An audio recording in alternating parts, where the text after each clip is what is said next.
dari kelompok 4 mata kuliah Filsafat Pendidikan akan mempresentasikan materi pembahasan yang berjudul tokoh-tokoh dan konsep filsafat pendidikan.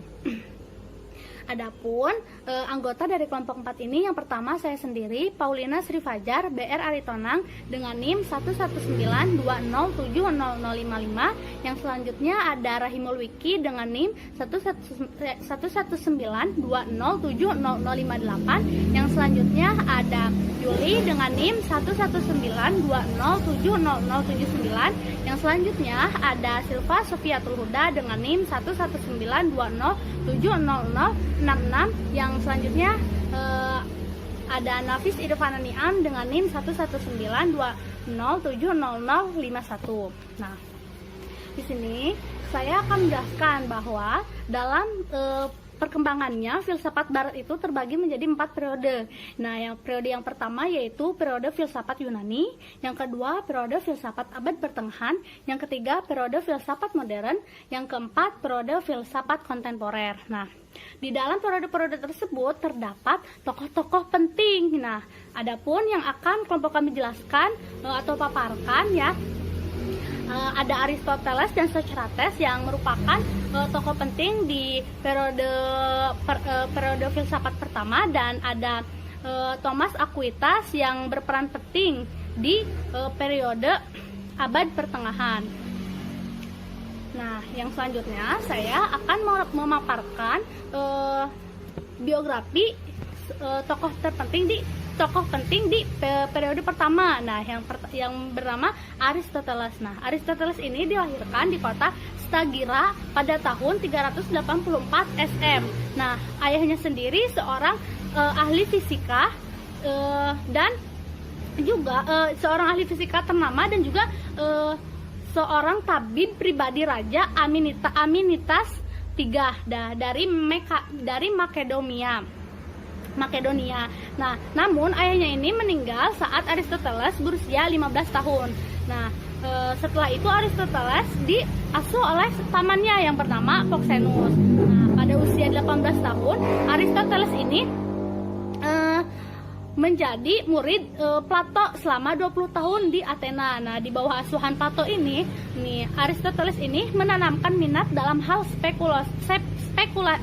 spekulasi filosofis. Nah, setelah meninggalnya Plato pada tahun 347 SM, nah Aristoteles ini meninggalkan Athena dan mengembara selama 12 tahun. Nah, dalam jangka waktu tersebut, ia mendirikan sebuah akademi di Asus dan menikah dengan Pitias. Nah, namun pernikahannya itu dengan Pitias tidak lama karena Pitias meninggal. Nah, setelah itu Aristoteles itu menikah dengan Herpilis. Ya, yang kemudian tidak lama dia dikaruniai oleh seorang anak laki-laki yang diberi nama Nikomatus. Nah, pada tahun-tahun berikutnya ia juga mendirikan akademi di Mitail. Nah, pada saat itu, ia menjadi guru seorang anak raja yang berumur 13 tahun. Nah, anak tersebut bernama Alexander Agung. Nah, ia mendidik Alexander Agung itu selama 3 tahun. Nah, di tahun 335 SM, sesudah Alexander naik tahta, Aristoteles ini kembali ke Athena, dan di sana ia mendirikan akademinya. Ya, akademinya itu bernama Lyceum. Nah, pada tahun 323 SM, Alexander Agung meninggal dunia. Nah, karena Aristoteles ini takut dibunuh oleh orang Yunani yang membenci pengikut Alexander, nah akhirnya Aristoteles ini melarikan diri ke Chalcis.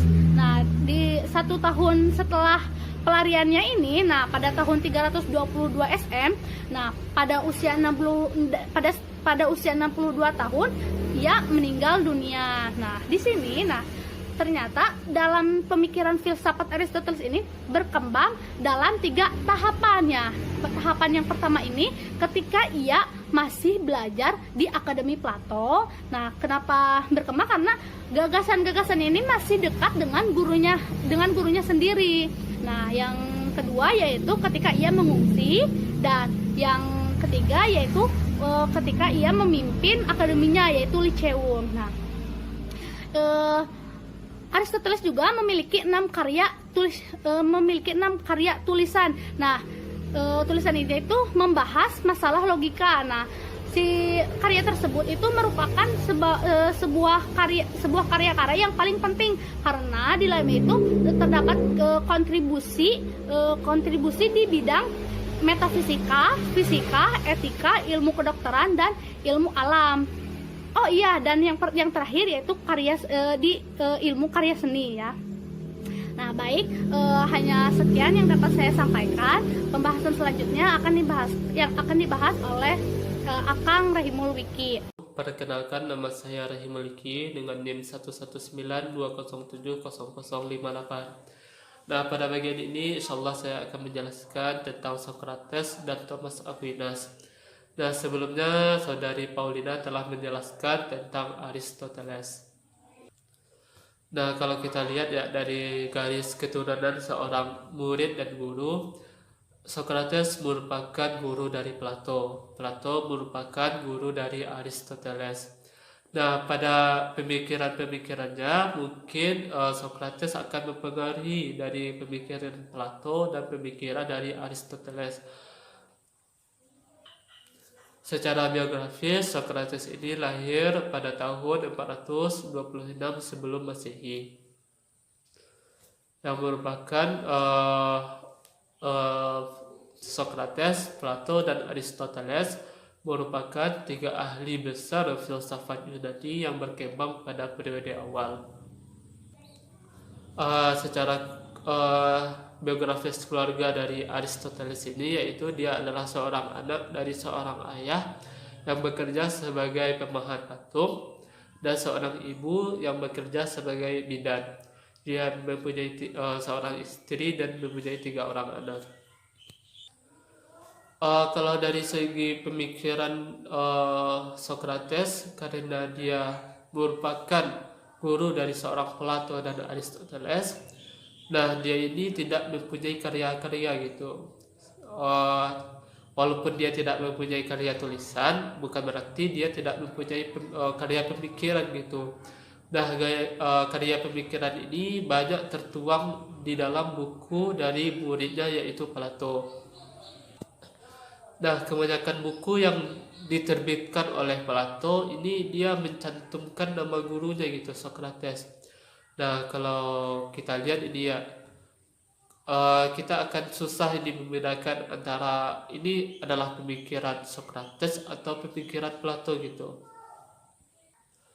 Walaupun demikian, Plato juga ada mencantumkan nama dirinya, tetapi cuma sedikit, cuma 3 buah gitu. Awalnya Socrates ini adalah seorang yang tidak tampan. Dia berpakaian sederhana, tetapi dia memiliki kebiasaannya itu dia itu berkeliling kampung di Yunani, di Athena. Dia itu suka berdiskusi dengan masyarakat di sekitar. Nah, diskusi ini mengenai dia itu ingin membuktikan gitu, kalau ada temannya yang mendengar suara gaib. Nah, dia itu mau membuktikan adanya suara gaib ini gitu.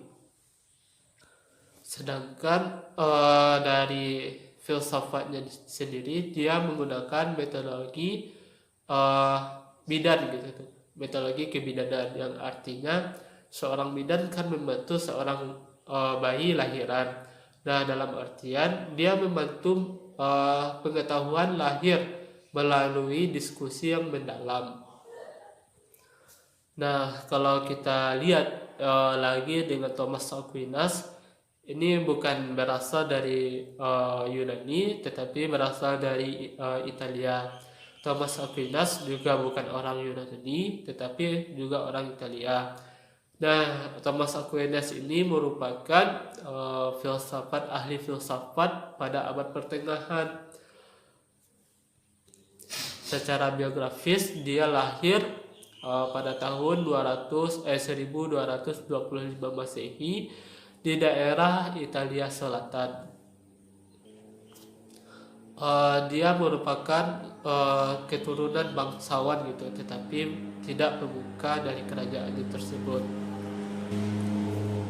Thomas Aquinas ini merupakan salah satu keluarga dari Thomas Aquinas ini merupakan salah satu keluarga yang taat akan agamanya itu adalah Katolik. Nah, pada umur 5 tahun dia dimasukkan ke dalam Biara Bernardesti di Monte Cassino pada umur 5 tahun. Nah, di sana dia menempuh pendidikan dasar menjadi seorang biarawan. Nah, karena adanya konflik yang berkepanjangan di daerah Monte Cassino, nah dia pindah ke biarawan Dominikan. Nah, setelah 6 tahun belajar di biarawan Dominikan, dia pindah ke Paris gitu. Nah, di Paris ini dia mendapatkan asupan-asupan filsafat dari seorang Aristotelian yang kebanyakan pemikirannya ini bergantung kepada pemikiran-pemikiran Aristoteles. Sehingga dia menjadi seorang biarawan yang kreatif dan menciptakan sintesis pengetahuan ataupun pemikiran terhadap Kristiani.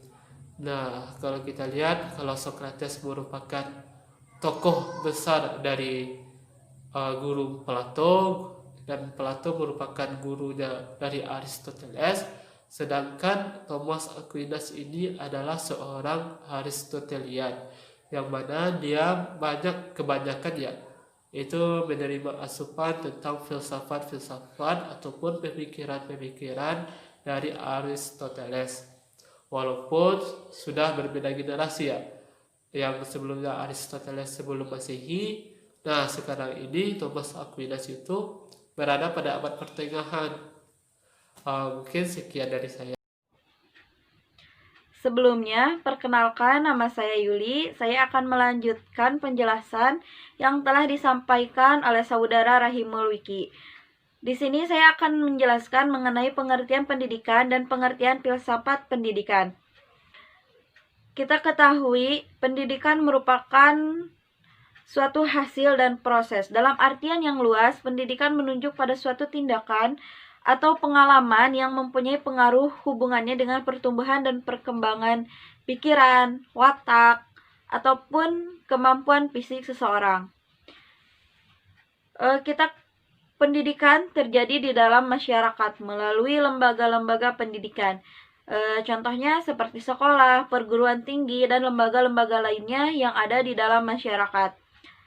Pendidikan tentunya mentransformasikan warisan budaya, pengetahuan, nilai-nilai, keterampilan-keterampilan dari generasi ke generasi.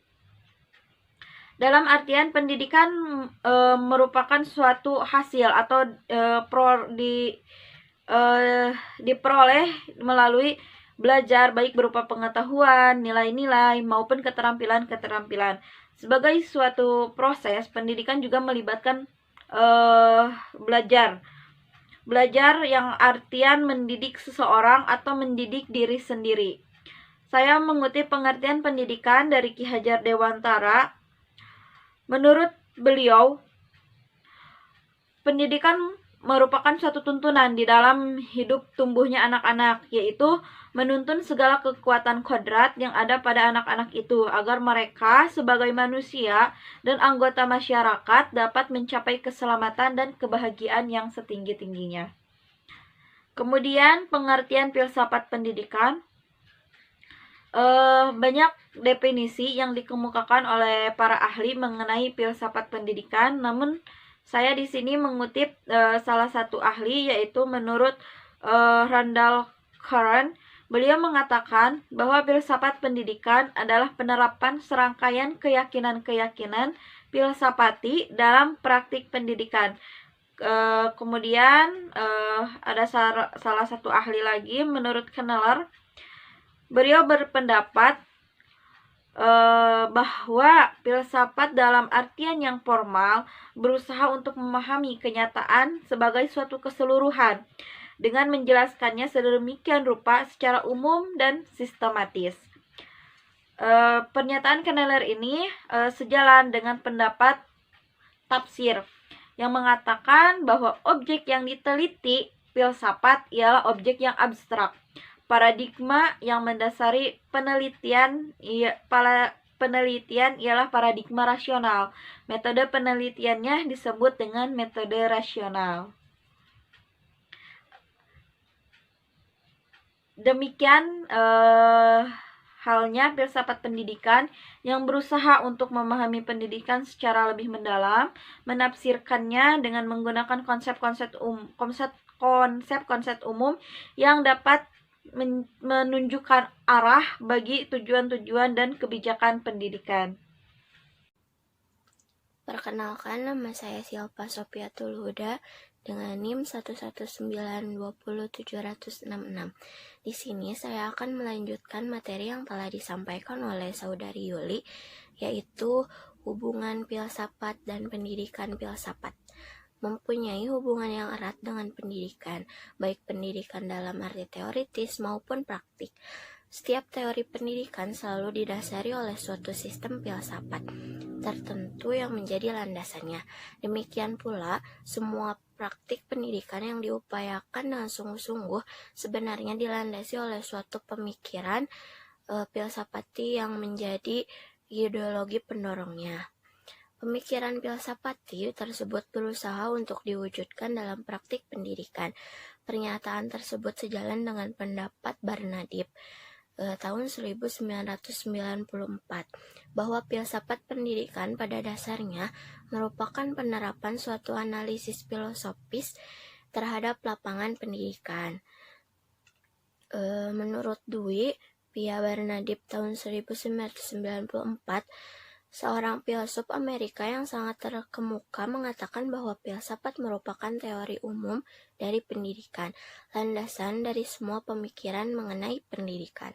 Selanjutnya, Barnardip 1994 mengatakan bahwa hubungan filsafat dan pendidikan dapat dibedakan menjadi dua berikut ini.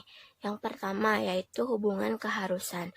Berfilsafat berarti mencari nilai-nilai ideal atau cita-cita yang lebih baik, sedangkan pendidikan mengaktualisasikan nilai-nilai ini dalam kehidupan manusia. Pendidikan bertindak mencari arah yang terbaik dengan berbekal teori-teori pendidikan yang diberikan antara lain oleh pemikiran filsafat. Yang kedua, yaitu dasar pendidikan. Filsafat mengadakan tinjauan yang luas terhadap realita termasuk manusia. Maka dibahaslah antara lain pandangan dunia dan pandangan hidup. Konsep-konsep ini selanjutnya menjadi dasar atau landasan penyusun tujuan dan metodologi pendidikan. Sebaliknya, pengalaman pendidikan dalam realita menjadi masukan dan pertimbangan bagi filsafat untuk mengembangkan pemikiran pendidikan. Filsafat memberi dasar-dasar dan nilai-nilai yang sifatnya dasolen atau yang seharusnya. Sedangkan praktik pendidikan berusaha mengimplementasikan dasar-dasar tersebut, tetapi juga memberi masukan dari realita terhadap pemikiran ideal, pendidikan, dan manusia. Jadi ada hubungan timbal balik antara keduanya. Yang selanjutnya yaitu manfaat belajar filsafat pendidikan. Mahasiswa yang sedang menuntut ilmu di lembaga pendidikan tenaga keguruan dituntut untuk memikirkan masalah-masalah hakiki terkait pendidikan. Pemikiran mahasiswa menjadi lebih terasah terhadap persoalan-persoalan pendidikan baik dalam lingkup mikro maupun makro. Hal ini menjadikan mahasiswa lebih kritis dalam memandang persoalan pendidikan. Di samping itu, mahasiswa yang mempelajari dan merenungkan masalah-masalah hakiki pendidikan akan memperluas cakrawala berpikir mereka sehingga dapat lebih arif dalam memahami problem pendidikan. Sebagai intelektual muda yang kelak menjadi pendidik atau tenaga kependidikan, sudah sewajarnya bila mereka dituntut untuk berpikir reflektif dan bukan sekedar berpikir teknis di dalam memecahkan problem-problem dasar kependidikan dengan menggunakan kebebasan intelektual dan tanggung jawab sosial yang melekat padanya. Yang selanjutnya, Ruang lingkup kajian filsafat pendidikan. Hal-hal yang menjadi kajian filsafat pendidikan sangat luas cakupannya sebagai berikut. Yang pertama, yaitu merumuskan secara tegas sifat hakiki pendidikan. Yang kedua, merumuskan hakikat manusia sebagai subjek dan objek pendidikan. Yang ketiga, merumuskan hubungan antara filsafat pendidikan, agama, dan kebudayaan. Yang keempat, merumuskan hubungan antara filsafat pendidikan, dan teori pendidikan. Yang kelima, merumuskan hubungan antara filsafat negara atau ideologi, filsafat pendidikan, dan politik pendidikan atau sistem pendidikan. Yang terakhir yaitu merumuskan sistem nilai dan norma atau isi moral pendidikan yang menjadi tujuan pendidikan. Mungkin itu saja yang dapat saya sampaikan. Selanjutnya, materi yang akan dijelaskan oleh saudara Nafis. Nama saya Nafis Irfan Niam, NIM 11920700051. Nah, di sini saya akan menyampaikan kesimpulan atau rangkuman dari kami kelompok 4. Nah, di sini rangkumannya dapat diketahui bahwa filsafat pendidikan merupakan cabang filsafat yang berusaha untuk memahami pendidikan secara lebih mendalam. Menafsirkannya dengan menggunakan konsep-konsep umum yang dapat menjadi petunjuk atau arah bagi tujuan-tujuan dan kebijakan pendidikan. Terhadap pendidikan juga mempunyai ciri spekulatif, preskriptif, dan analitik. Filsafat dan pendidikan tidak dapat dipisahkan karena filsafat mengandung hal-hal yang seharusnya dilaksanakan di dalam praktik pendidikan.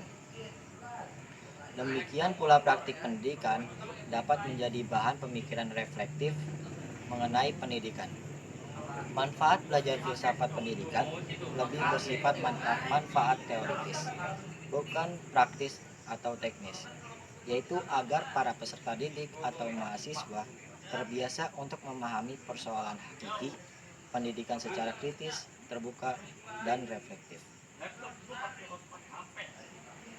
Demikian penyampaian dari kelompok kami. Kurang lebihnya mohon maaf. Wabillahi taufiq wal hidayah. Wassalamualaikum warahmatullahi wabarakatuh.